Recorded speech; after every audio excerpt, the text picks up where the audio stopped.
నమస్తే, welcome to Public TV news with Akhila. బులెటిన్లో ముందుగా హెడ్లైన్స్.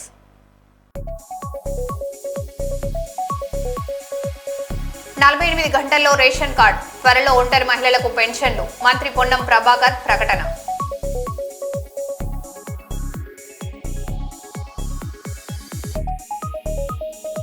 విశాఖలో మత్స్యకారుల బోటు బొల్తా, 6 కోసం గాలింపు.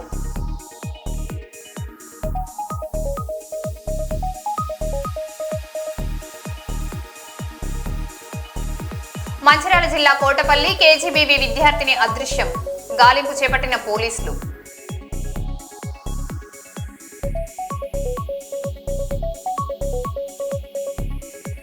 నూట 16 ఏళ్ల భక్తురాలు నవనితమ్మకు శ్రీవారి ప్రత్యేక వీఐపీ దర్శనం అనంతరం టీటీడీ ఈఓ ముద్దాడ రవిచంద్ర ఆమెను ఘనంగా సత్కరించి ఆశీర్వాదం పొందారు.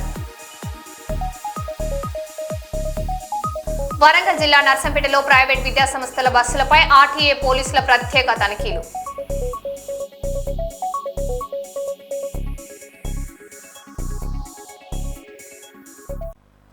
ఇక వివరాల్లోకి వెళ్తే, తెలంగాణ అర్హులు దరఖాస్తు చేసుకుంటే 48 గంటల్లో రేషన్ కార్డు అందిస్తామని మంత్రి పొన్నం ప్రభాకర్ తెలిపారు. ఆదివారం హైదరాబాద్, నాంపల్లి, చంద్రనారాయణగుట్ట నియోజకవర్గాలకు చెందిన 361 మంది లబ్ధిదారులకు డబుల్ బెడ్రూమ్ ఇళ్ల పట్టాలను పంపిణీ చేసి మాట్లాడారు. సన్న బియ్యం పంపిణీతో పాటు ఓఆర్ఆర్ పరిధిలో 1,00,000 ఇందిరమ్మ ఇల్లు, త్వరలోనే 2 లక్షల మంది ఒంటరి మహిళలకు పెన్షన్లు ఇస్తామని ప్రకటించారు. ఉపాధి ఇక్కడ మనకు రోజుగారీ ఇక్కడ దొరికితే ఎక్కువ ఇల్లు కడితే లాభం లేదనేటువంటి ఆలోచనతో కార్యక్రమం చేసినాం. ఇలా మీ అందరూ తెలుసు, 10 ఏళ్ళు రేషన్ కార్డు కూడా తిరిగినారు, రేషన్ కార్డు రాలే. ఇవాళ రేషన్ కార్డు ఎవరికైనా రానందుకు ధైర్యంగా మళ్ళీ చెప్తానా, ఎవరికైనా రేషన్ కార్డు అర్హతతో రాకపోతే మా బాధ్యత ఇవాళ అప్లై చేసుకుని 48 గంటల రేషన్ కార్డు ఇస్తామని చెప్తాను. ఎన్నికలో లేకపోతే ఇంకోదో రాజకీయం కొరకు కాదు, ఎవరికి అర్హత ఉంటే వాళ్లకు 48 గంటల రేషన్ కార్డు ఇచ్చే బాధ్యత ఈ ప్రభుత్వం మాట చెప్తాను. రేషన్ కార్డు ఇచ్చి తినడానికి పనికిరాని దొడ్డు బియ్యం ఇస్తలేం. ఇవాళ అందరికి కూడా భారీ రైతు అమ్మే చావలు తేరా ఇవాళ ఇస్తున్న బియ్యం తినడానికి అవకాశం ఉండే విధంగా సన్న బియ్యం ఇస్తా ఉన్నాం. పేదలు నెల తిరగగానే కరెంటు బిల్లు కట్టాలని ఇబ్బంది అయితే 200 యూనిట్ల కరెంటు ఫ్రీ ఇస్తా ఉన్నాం. వారితో పాటుగా ఇలా మహిళా సంఘాల సభ్యులు కంటే ఎవరెవరైతే ये भी स्पेशल प्रोग्राम नहीं है वैसा, जो वुमेन में ग्रुप गांव में बहुत लोग रहते, सपोज हमारा कांग्रेस में 1 लाख महिला है तो 80,000 लोग महिला मेंबर है. यहाँ हर कांग्रेस में 10,000 से भी ज्यादा नहीं है. उनके लिए स्पेशल ड्राइव जीएचएमसी से हम काम शुरू करें. आप सब लोग का इसमें मदद चाहिए. जितना बहन लोग है ఎవరైతే అక్క చెల్లెలు ఉన్నారో అందరు మహిళా సభ్యులు కానీ మీకు వడ్డీ లేని రుణాలు ఇస్తాం. మీరు స్వయంగా ఉపాధి పెంచుకొని మీకు మీరు ఊర్లలో బస్సులు ఇచ్చిన మహిళా సంఘాలకు మీ దగ్గర కూడా బస్సులు ఇవ్వాలంటే మీరు మహిళా సంఘాల సభ్యులే కాదు, మీరు బ్యాంకు లింకేజ్ తీసుకోరు, బ్యాంకు లోన్ మాఫీ చేసుకునేటువంటి పరిస్థితికి వస్తారు. దయచేసి మీ దగ్గర చిన్న దుకాణం పెట్టుకుంటారా, ఏం వ్యవహారం చేసుకుంటారో మహిళా సంఘాల సంఖ్య కూడా పెంచమని అందరూ కూడా ఎవరో సభ్యులు కాదు 18 ఏళ్లు పైబడ్డ ప్రతి మహిళా సభ్యులు కావాలి హైదరాబాద్ అని కోరుకుంటా ఉన్నా. ఆ విధంగా ఈ రోజు మీ అందరూ కూడా అమ్మగారింటికి పోవాలన్నా, అత్తగారింటికి పోవాలన్నా, గుడికి పోవాలన్నా, మస్జిద్ పోవాలన్నా, ఇక్కడ దర్గా పోవాలన్నా ఇలా ఫ్రీ బస్ ఇస్తా ఉన్నాం. ఎన్ని అవా వాళ్ళని బస్సు ఓనర్లు చేసినాం. ఆ విధంగా ఈ కార్యక్రమం కొనసాగుతున్నటువంటి మాట మనం చేస్తా ఉన్నా. ఈ రోజు రేషన్ కార్డు కావచ్చు, సన్న బియ్యం కావచ్చు, 200 యూనిట్లు కావచ్చు, ఫ్రీ బస్సు కావచ్చు, నిరుద్యోగులకు ఉద్యోగాలు కావచ్చు. ఇంకా మన పొద్దుగాల ఒక 5,000 కానిస్టేబుల్ ఉద్యోగాలు పడతా ఉన్నాయి. అవి కాక మహిళా సంఘాల సభ్యులుగా చేయమని కోరుతా ఉన్నాం. ఇంకా గ్రామీణ ప్రాంతాల్లో ఇల్లు ఇస్తున్నాం, ఇక్కడ కూడా 1 లక్షలు ఇస్తామనే మాట మనం చేస్తా ఉన్నాం. ఇంతకు గౌరవ ఎంఐఎం శాసనసభ పక్ష నాయకుడు అక్బరుద్దీన్ గారు చెప్పినట్టుగా వాంబే హౌస్ కావచ్చు, జైలనార్యం కింద గతంలో 30 ఏళ్ల కింద కట్టిన ఇళ్లని పనికిరాని స్థితిలో ఉన్నాయి. మేము కలెక్టర్ గారు ఇదే వేదిక నుంచి ఆదేశిస్తా ఉన్నాం. వెంటనే నివాస యోగ్యంగానే అన్ని ఖాళీ చేసి వాటిని పునర్నిర్మాణం చేయడానికి సమయం తీసుకున్నా రాబోయే వర్షాకాలంలో వాళ్ళ అక్కడనే ఉంటే ప్రమాదం ఏర్పడుతుంది కాబట్టి అది ఫస్ట్ కేటగిరీ కింద 2 రిపేర్ చేయగలిగినటువంటి అన్ని కూడా మనం హౌసింగ్ మినిస్టర్ దగ్గర రివ్యూలో కూడా చెప్పుకున్నాం. అటువంటి అన్ని 2వ కేటగిరీ కింద పునర్నిర్మాణం చేయడము, వాటిని రిపేర్ చేయడము, 3 అసలు పనికి రావన్నప్పుడు వాటిని కూలగొట్టి తిరిగి ఇచ్చేటువంటి కార్యక్రమానికి 3 రకాలుగా నివేదిక మన హైదరాబాద్ జిల్లాలో దాదాపు 30-40 జాగాల్లో ఇటువంటి ఓల్డ్ పాత 30 ఏళ్ల కింద కట్టినటువంటి ఉన్నాయి. వాటన్నిటి మీద ఒక రివ్యూ చేయాలని సందర్భంగా కోరుతా ఉన్నా. అదేవిధంగా ఈ రోజు సిద్దిపేట జిల్లా గజ్వెల్ ప్రజ్ఞాపూర్ మున్సిపాలిటీ పరిధిలోని పద్మశాలి చేనేత సహకార సంఘం ఎన్నికల నామినేషన్ ప్రక్రియ ముగిసింది. మొత్తం 9 డైరెక్టర్ పదవులకు 3 మహిళలు, 22 మంది పురుషులు నామినేషన్లు దాఖలు చేసినట్లు ఎన్నికల అధికారి తెలిపారు. ఆదివారం నామినేషన్ల పరిశీలన, ఈ నెల 6న ఉపసంహరణతో పాటు గుర్తుల కేటాయింపు ప్రక్రియ నిర్వహించనున్నారు.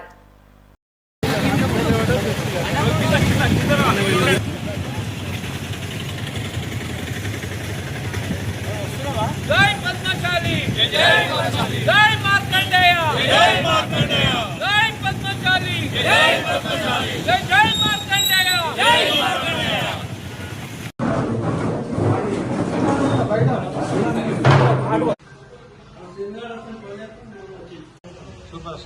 పద్మశాలి కుల బాంధవులకు అందరికీ పేరు పేరున నమస్కారములు.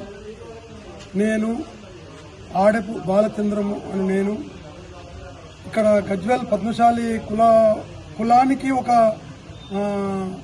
పెద్ద మనిషిగా మా నాయన మా తాత నుంచి వెళ్ళి కూడా మేము ఉన్నాము. ఇప్పుడు ఇక్కడ మన చైర్మన్ పదవికి నన్ను ఉండమని అందరికీ ఇష్టపూర్వకంగా వాళ్ళు ఒప్పుకొని వాళ్ళు సహకరిస్తామని అన్నారు. కానీ నా ఇంటి పరిస్థితుల వల్ల నేను నిలబడలేకపోతున్నాను. అది పోతే ఇప్పుడు అక్కడ గాడిపల్లి మాజీ చైర్మన్ భాస్కర్ కానీ, ఇక్కడ మాజీ అధ్యక్షులు గాడిపల్లి శ్రీను కానీ, పలకొక్కుల దుర్గాప్రసాద్ కానీ, వీళ్ళందరికీ నా మీద అభిమానం ఉన్నది. కాకపోతే నా ఇంటి పరిస్థితుల వల్ల నేను చేయలేకపోతున్నాను. కాకపోతే ఇప్పుడు నిలబడేటువంటి మన ఈ డైరెక్టర్లు అందరూ ముఖ్యంగా పని చేసేటట్టుగా చూసి వారికి ఖచ్చితంగా ఎన్నుకొని వాళ్ళను మనము మన గజ్వెల్ చేనేత సహకార పారిశ్రామిక సంఘంను అభివృద్ధి దిశలో మార్చేటట్టుగా చూసుకొని మనం అందరం వాళ్ళకు కూడా సహకరించాలని మనవి. పద్మశాలి కుల బాంధవులందరికీ నమస్కరించి తెలియజేయడమనగా, ఎన్నో ఏళ్ల తర్వాత 12 సంవత్సరాల తర్వాత చేనేత సహకార సంఘం ఎన్నికల గురించి ఎదురు చూస్తున్నాం. ఈ రోజు అవకాశం వచ్చింది. ఎందుకంటే చేనేత సహకార సంఘము అభివృద్ధి అనేది ఇంతవరకు డెవలప్మెంట్ అనేది గతంలో పెద్దలు చేశారు, కానీ 12 ఏళ్ల నుంచి అయితే స్తంభించిపోయింది. కావున ఇంకా అభివృద్ధి నిధులు 18 లక్షల నుంచి 20 లక్షల వరకు నిధులు ఉన్నాయని అధికారులు తెలిపినారు. ఇంకా బయట నుంచి ప్రభుత్వం నుంచి కూడా అందరి పెద్దల సహకారంతో అమౌంట్ తీసుకొచ్చి ఇక్కడ ముందట ఉన్న షట్టర్లు కానీ మీద ఒక కమ్యూనిటీ హాల్ టైప్ కట్టుకున్న మన నేత కార్మికులు కానీ మన కుల బంధువులు అందరూ కూడా పనికొస్తుంది. ఈసారి ఈ నామినేషన్లు ఎంతోమంది వేయడం జరిగింది. నేను నేత కార్మికులు తరఫున నేను మాట్లాడేది ఏంటంటే, పద్మశాలి కుల బాంధవులందరికీ మరియు ఓటర్ మహాశయులందరికీ విజ్ఞప్తి చేస్తున్నా, మీరు ఎవరైతే పని చేస్తారో వాళ్ళను చూసి ఎన్నుకోగలరని నా యొక్క మనవి. ఎందుకంటే ఈసారి నేనేం ఎన్నికల్లో లేను, నేను ఎన్నికల్లో నిలవలే. కేవలం స్వచ్ఛందంగా కొందరు వ్యక్తులకు మీరు ఎవరైతే పని చేస్తారో, ఎవరి వల్ల అభివృద్ధి జరుగుతుందో మీరు గ్రహించి ఓటు వేయండి. ఇందులో నా స్వార్థం అంటూ ఏం లేదు. అయ్యో నేను ఎన్నికల్లో నిలబడి మీ ముందుకు ఓటుకు రాలేదు. ఒక మంచి వ్యక్తులను సపోర్ట్ చేసి గెలిపిద్దామనే ఉద్దేశంతో ఉన్నా. దయచేసి ఎవరైతే అభివృద్ధి చేస్తారో వారికి మీ అమూల్యమైన ఓటు వేసి పాలక వర్గాన్ని గెలిపించి మనం చేనేత సహకార సంఘాన్ని అభివృద్ధి చేసుకున్నామని సభాముఖంగా తెలియజేస్తున్నాను. చేనేత సహకార సంఘం ఎలక్షన్లో భాగంగా ఇక్కడికి విచ్చేసిన పద్మశాలి సోదరులకు, మా కుల పెద్ద ఆడపు బాలచంద్రం గారికి మరియు మాజీ అధ్యక్షులు దుర్గాప్రసాద్ గారికి, ఇతర ఆత్మీయ కుల బాంధవులందరికీ నా నామినేషన్ ఈరోజు ఇవ్వడం జరిగింది. వారందరికీ వచ్చినందుకు ధన్యవాదాలు తెలుపుతున్నాను. గత 13-14 సంవత్సరాల నుంచి మన చేనేత సహకార సంఘంలో ఎలక్షన్లు జరగలేదు. అప్పట్లో ఒక 30 మంది 40 మంది ఉంటుండే.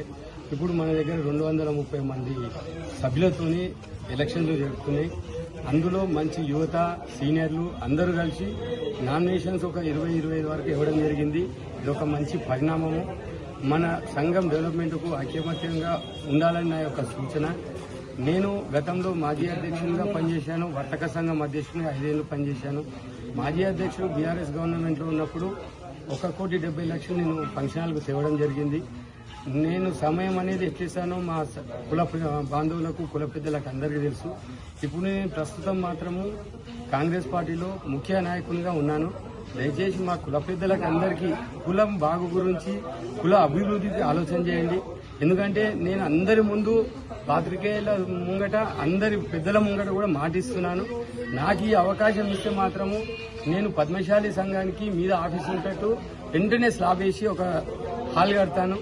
ఇది ఎప్పుడు పూర్తిగా తెలియ ఈ షటర్లన్నీ కూడా కొట్టి ప్రభుత్వ మా నర్సారెడ్డి గారి ఆధ్వర్యంలో ఫండ్స్ తెచ్చి ఖచ్చితంగా ఈ షటర్లన్నీ ఎప్పిస్తానని మీకు అందరికి హామీ ఇస్తున్నాను. ఇంకా మిగిలిపోయిన మా పద్మశాలి ఫంక్షన్ హాలు 75% అయిపోయింది. నాయంలా దుర్గాప్రసాద్ గారి అయిన పనే, మళ్ళా ఇప్పుడు దానికి ఇంకా ఏ పని కాలేదు. దయచేసి నన్ను ఇట్లా కుల బాంధవులందరూ గెలిపిస్తే ఒక 6 నెలల లోపల దాన్ని మంచి అందంగా చేసి నేను ఏ ఫండ్స్ తక్కువ బాధ్యత వహించి నేను మా ప్రభుత్వంతో అండతో నేను ఫండ్స్ రిలీజ్ చేపించి అది నేను కంప్లీట్ చేసి ఇస్తాను. ఈ పనులు చేస్తాను. ఎందుకంటే గవర్నమెంట్ నాది ఉన్నది కాబట్టి నేను తప్పనిసరి చేస్తాను. నన్ను నమ్మండి. మీ అందరి ముంగట కూడా నేను చెప్తున్నాను, కులంకు ఆలోచించండి, కులం డెవలప్మెంట్ ఆలోచించండి, రాజకీయాలు చేయకండి. ఏ రాజకీయ నాయకుడు ఉంటే ఆయనతో మనకు ఫండ్స్ వస్తట్టు చూడండి. వాళ్ళకు ఓట్లు కావాలి, మనకు ఫండ్స్ కావాలి. కులాభివృద్ధికి తోడ్పడండి. స్వతంగా స్వార్థం గురించి కొందరు నాయకులు రాజకీయంగా మన పద్మశాలి సంఘాన్ని యూజ్ చేసుకుంటున్నారు. మీరు అందరూ గమనిస్తున్నారు. పని చేసేటోళ్ళకి అప్పచెప్పండి. డైరెక్టర్లు ఏ పని చేస్తుంటే రాజకీయాలకు ఖచ్చితంగా ఓటేయండి. దయచేసి 7 ఓట్లు ఉంటాయి. 7 కంటే ఎక్కువ వేయొద్దు, అది చెల్లది. దయచేసి మీకు అభిమానం ఉన్న పని చేసేటోళ్ళు ఉన్న 7 ఓటేయండి. 2 లేడీస్ యునానిమస్ అవుతుంది, 2 లేడీస్ ఉంటారు, 7 మన జెంట్స్ ఉంటాయి. ఈ 2 పేపర్లు ఉంటుంది. 20 మంది అభ్యర్థులు ఉన్నా కానీ 20 మంది అభ్యర్థుల్లో మీరు 7 మీకు నచ్చిన 7 టిక్కు పెట్టాలి. లేడీస్ దాంట్లో 2 అభ్యర్థుల 3 అభ్యర్థులు నిలబడితే మీకు నచ్చిన అభ్యర్థులకే టిక్కు పెట్టాలి. దీంట్లో మాత్రం 7 సభ్యుల కంటే దయచేసి మీరు ఎక్కువ టిక్కు పెట్టొద్దు. ఎందుకంటే మీ ఓటు చెల్లదు. అది 5 చేసినా చెల్తుంది. నచ్చకపోతే కడమ సభ్యులు చేస్తే 1 చేసినా చెల్తుంది. కాకుండా 8 మందికి వేస్తే మాత్రం మీ ఓటు వేస్ట్ అయిపోతుంది. దీన్ని మా కుల బాంధవులందరికీ తెలియని వాళ్ళకు కూడా దయచేసి తెలియపరచాలి మీరందరూ. అది మన బాధ్యత. ఎందుకంటే ఒక మంచి నాయకుడు కావాలనుకుంటే ఓటు చాలా ముఖ్యం. ఇప్పుడు ఎవరు పని చేస్తారు, ఏం చేస్తారు? గతంలో నేను ఉన్నప్పుడు 4 ఏళ్ళు చేనేత సంఘంలో పనిచేశాను మా రాజస్థాన్ ఆధ్వర్యంలో. నేను ఉన్నప్పుడు 12 మంది ఉంటుండే, 2 కార్మికులు ఉన్నారు. ఇప్పుడు దాన్ని మనం ఎట్లా డెవలప్మెంట్ చేస్తాం? దాన్ని మన కులవృత్తి అది, దాన్ని మనం కనుమనుగా అవుతుంది. దయచేసి దీనికి పాటుపడేటోళ్లకు మీరందరూ సహకరించండి. ఎవరు స్వార్థానికి పనిచేస్తున్నా కానీ ఓటేసే టైంకి మాత్రం పని చేసేటోనికి ఓటేయండి. దయచేసి మీ అందరికీ నాకు సహకరించాలి. నాకు ఓటేసి గెలిపియండి. నేను అన్నయ్య తప్పనిసరి నేను నెరవేరుస్తాను. మీ అందరి ముంగట, కుల పెద్ద ముంగట, మాజీ అధ్యక్షుల ముంగట కూడా నేను, మా కుల ఆత్మీయుల ముంగట కూడా నేను మాటిస్తున్నాను. నాకు ఓటేసి మంచి మెజారిటీతో గెలిపియాలంతా. వరంగల్ మున్సిపాలిటీ 43, 44 డివిజన్లకు కాంగ్రెస్ పార్టీ నూతన అధ్యక్షులను ప్రకటించింది. ఎమ్మెల్యే కేఆర్ నాగరాజును కలిసి నూతన అధ్యక్షులు మడుగుల రాజ్ కుమార్, జక్కుల సదానందం కృతజ్ఞతలు తెలిపారు. పార్టీ ఆదేశాల మేరకు ప్రభుత్వ సంక్షేమ పథకాలను అర్హులకు చేరవేసి డివిజన్ ప్రజలకు ఎల్లప్పుడూ అందుబాటులో ఉంటూ సమస్యల పరిష్కారానికి కృషి చేస్తామని వారు తెలిపారు.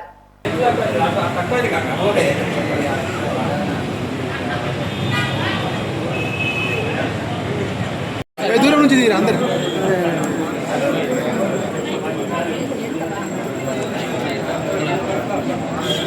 సాధారణ కదలకండి. జరగండి, వెనక జరగండి, మీరే వస్తారు. వెనక జరిగితే మీరే వస్తారు. Okay, ready sir?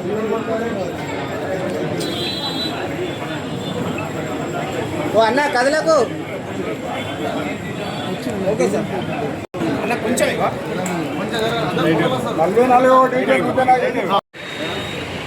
ఎక్కడ బాగానే వస్తుంది.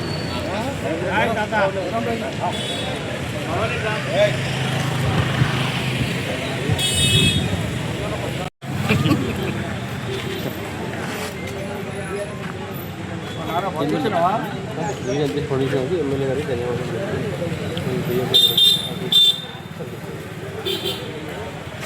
ఈరోజు ఎమ్మెల్యే గారిని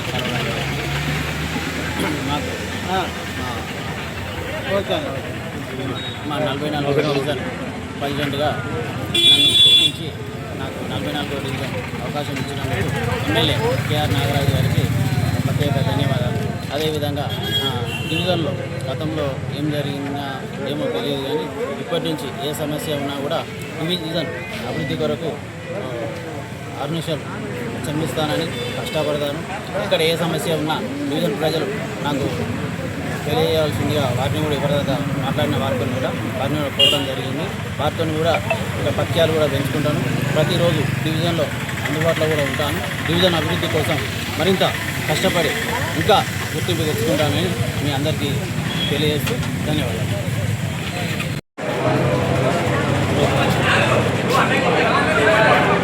ఈరోజు నా మీద నమ్మకం పెట్టి పెదనపేట నియోజకవర్గ మా అభివృద్ధి ప్రదాత అయిన నాగరాజు గారు నాకు 43 డివిజన్ అధ్యక్షుడిని ఇచ్చిన సందర్భంగా వారికి నేను ప్రత్యేకంగా ధన్యవాదాలు తెలుపుకుంటూ, అదేవిధంగా వరంగల్ జిల్లా అధ్యక్షుడు అయ్యప్ప గారికి కూడా ధన్యవాదాలు తెలుపుకుంటాను. నా మీద నమ్మకం పెట్టి ఈ యొక్క డివిజన్ మీద ప్రత్యేకంగా శ్రద్ధ పెట్టి నాకు ఈ బాధ్యత అప్పచెప్పాను. నేను ఖచ్చితంగా కూడా రానున్న రోజులలో ఈ యొక్క డివిజన్పై మా కాంగ్రెస్ జెండా ఎగరేయడానికి సాయశక్తిగా కృషి చేస్తాను. నా తోటి అందరు కాంగ్రెస్ సీనియర్ లీడర్లను, అందరినీ యూత్ లీడర్లను అందరినీ ఒప్పుకొని పోయి మా డివిజన్లో కాంగ్రెస్ పార్టీ గెలవడానికి నేను కృషి చేస్తానని నా యొక్క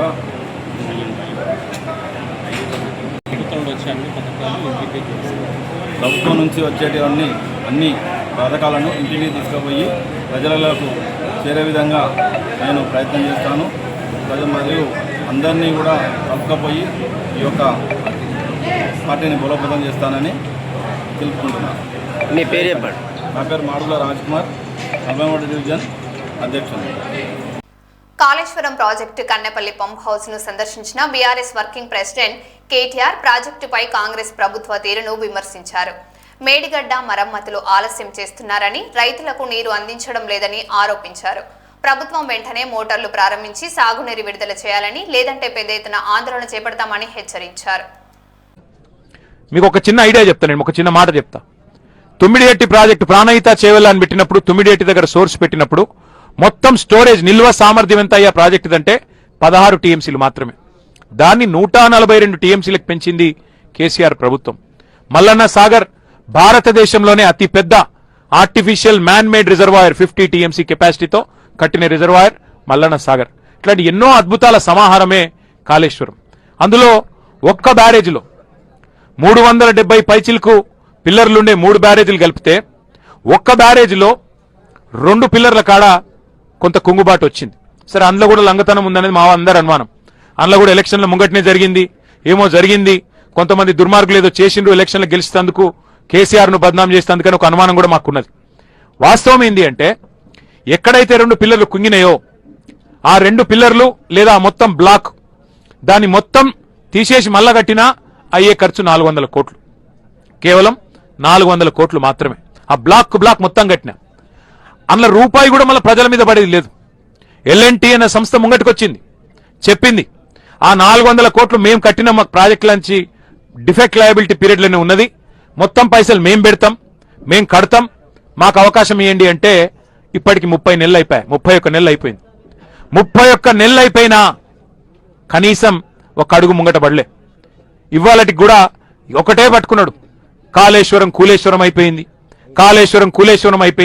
అని చెప్పి పనికిమాలిన మాటలు, పసలేని విమర్శలు తప్ప ఇంకొకటేమి కాదు. ఇక్కడ ఒక చిన్న ఇంపార్టెంట్. వరంగల్ జిల్లా నర్సంపేట పట్టణంలో ప్రైవేట్ విద్యా సంస్థల బస్సులను తనిఖీలు చేసిన పోలీస్ మరియు ఆర్టీఏ అధికారులు. ఈ సందర్భంగా నర్సంపేట టౌన్ సిఐ ఎం శ్రీనివాస్ మాట్లాడుతూ ప్రైవేట్ విద్యా సంస్థల బస్సులను ఫిట్నెస్, ఫైర్ ఎక్స్టెన్షన్ తనిఖీలు నిర్వహించి 2 బస్సులు సీజ్, 7 బస్సులను నోటీసులకు అందజేశామని తెలియజేశారు. ఈ కార్యక్రమంలో వరంగల్ ఆర్టీఏ అధికారులు, సిబ్బంది పాల్గొన్నారు.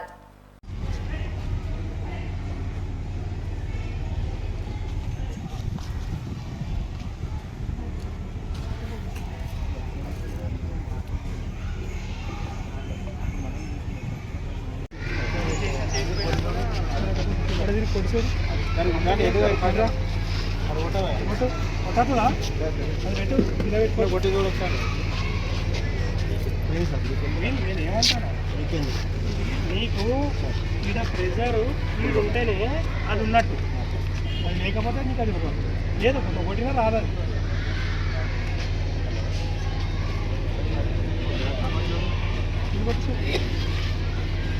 అది లేట్ అయిపోయింది.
పట్టణంలో ఈ స్కూల్ బస్సులలో నిబంధనలు పాటిస్తున్నారా లేదా, డ్రైవర్స్ నిర్ణీతంగా వాళ్ళ లైసెన్స్లు కరెక్ట్గా ఉన్నాయా లేదా, బస్సెస్లో ప్రమాణాలు, నాణ్యత ప్రమాణాలు ఏ విధంగా ఉన్నాయనే దాని మీద మేము మరియు ఆర్టీఏ డిపార్ట్మెంట్ కలిపి జాయింట్ ఆపరేషన్ నిర్వహించడం జరిగింది.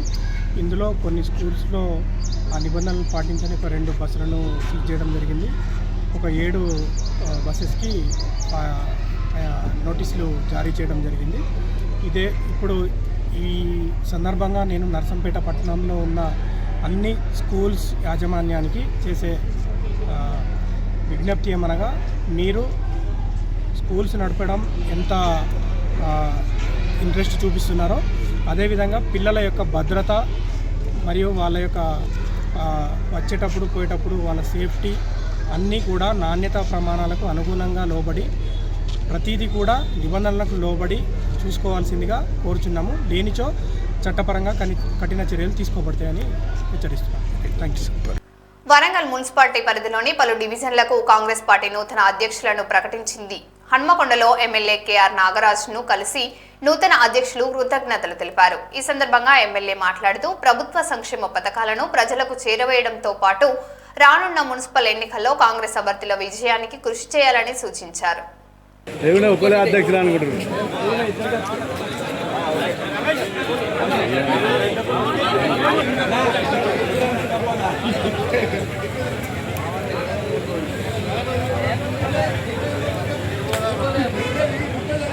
మీరే వస్తారు, ప్లీజ్ కొంచెం జరగండి అన్న, కొద్దిగా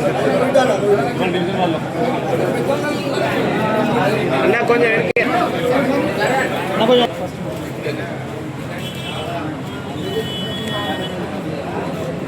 1 minute సార్.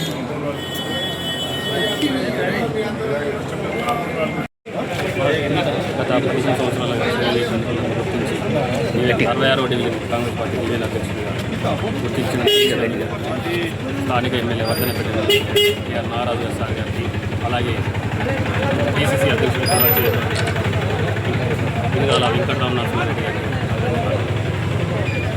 అలాగే 66వ డివిజన్ ప్రజలకు ఎల్లప్పుడూ అందుబాటులో ఉంటూ నాతోటి ఉన్న మా అన్నలు, నాకు కాంగ్రెస్ పార్టీ కుటుంబ సభ్యులు అందరూ కూడా నాకు సహకరించినందుకు అందరికీ పేరు ప్రభుత్వ పథకాలు కూడా ప్రతి ఇంటికి, ప్రతి కుటుంబానికి కూడా చేరే విధంగా అందరికీ అందుబాటులో ఉండి చేరవేస్తానని తెలియజేస్తాను. కాంగ్రెస్ పార్టీలో సీనియర్లను గుర్తించి ఈరోజు అన్నట్టుగా పేరు నిలుపుకున్నాడు అన్న. నాకు సీనియర్ నాయకుడు కాబట్టి కష్టపడడానికి నాకు గుర్తించి 3 అధ్యక్షుడిగా నాకు ప్రకటించడం జరిగింది. నాగరాజు మమ్మల్ని ఎట్లా నమ్మిండో మేము కూడా కార్యకర్తలను పాత వాళ్ళని కానీ కొత్త వాళ్ళని కలుపుకొని కాంగ్రెస్ పార్టీ గురించి బలోపేతం గురించి కానీ వచ్చిన అభివృద్ధి పనులు కానీ ఏది కానీ కలుపుకొని పనిచేస్తాం. అందులో పాటు మళ్ళీ ఇతర పార్టీల నుండి కూడా కాంగ్రెస్ పార్టీకి పెద్ద ఎత్తున చేరికలు చేసేదానికి సన్నాహాలు కూడా చేస్తున్నాం. మేము కాంగ్రెస్ పార్టీ మరి మళ్ళీ వచ్చే ఎలక్షన్లో కూడా ఇదే నాగరాజును కూడా గెలిపించడానికి కష్టపడి పనిచేసి కాంగ్రెస్ పార్టీ ఘన విజయాన్ని చేసేదానికి తప్పకుండా సహకరిస్తుంది. 50 డివిజన్ ప్రజల తరఫున వర్ధనపేట ఎమ్మెల్యే శ్రీ కేఆర్ నాగరాజు గారికి హృదయపూర్వక ధన్యవాదాలు తెలియజేస్తున్నాను. నాకు ఈ అవకాశం కల్పించిన పెద్దలందరికీ కూడా, సహకరించిన పెద్దలందరికీ కూడా నా హృదయపూర్వక ధన్యవాదాలు. డివిజన్ ప్రజలకు ఎప్పుడు అందుబాటు అభివృద్ధి పథకాలు ఏవైతున్నాయో అన్ని డివిజన్ ప్రజలకు అందుబాటులో తీసుకెళ్ళి 24/7 ప్రజలకు అందుబాటులో ఉంటానని ఈ సభాముఖంగా కోరుకుంటున్నాను. Thank you. అందరికీ నమస్కారం. ఈరోజు వర్ధనపేట కాన్స్టిట్యున్సీలోని ఏనుమాముల 14వ డివిజన్లో నన్ను రెండవసారి మన ఎమ్మెల్యే నాగరాజు గారు నా మీద నమ్మకంతో డివిజన్ ప్రెసిడెంట్ మళ్ళీ రెండోసారి నాకు ఇచ్చినందుకు నేను సార్ రుణపడి ఉంటాను. అదేవిధంగా మా 14వ డివిజన్లోని ప్రజలకు నేను నిత్యం 24 అవర్స్ అందుబాటులో ఉంటాను. గవర్నమెంట్ నుండి ఎటువంటి స్కీములు వచ్చినా, ఇందిరమ్మ ఇల్లు ఏది వచ్చినా కూడా నేను ప్రజలకు దానికోసం నేను ప్రజలకు తోడ్పడుతూ వాళ్ళకు ప్రతి నిధి అందేటట్టు, బీదవారికి కానీ ఎవరికి కానీ ప్రతి ఒక్కటి అందేటట్టు నేను అది ఎల్లవేళలా కృషి చేస్తాను. నా మీద నమ్మకం ఉంచుకొని మా 14వ డివిజన్ ప్రజలు నన్ను మళ్ళీ ఎన్నుకున్నందుకు వాళ్ళందరికీ కృతజ్ఞతలు చెప్తున్నాను. నేను ఎల్లవేళలా నా ఇంటి తెలుపులు మీకు 24 గంటలు తెలిసి ఉంటుంది. నేను ఎప్పటికీ నా 14వ డివిజన్ ప్రజలకు ఎప్పటికీ అందుబాటులో ఉంటానని నేను ఈరోజు నేను మాటిస్తున్నాను. జై కాంగ్రెస్, జై రేవంత్ అన్న, జై నాగరాజ్ సార్. మరో బులెటిన్లో మళ్ళీ కలుద్దాం. Stay tune.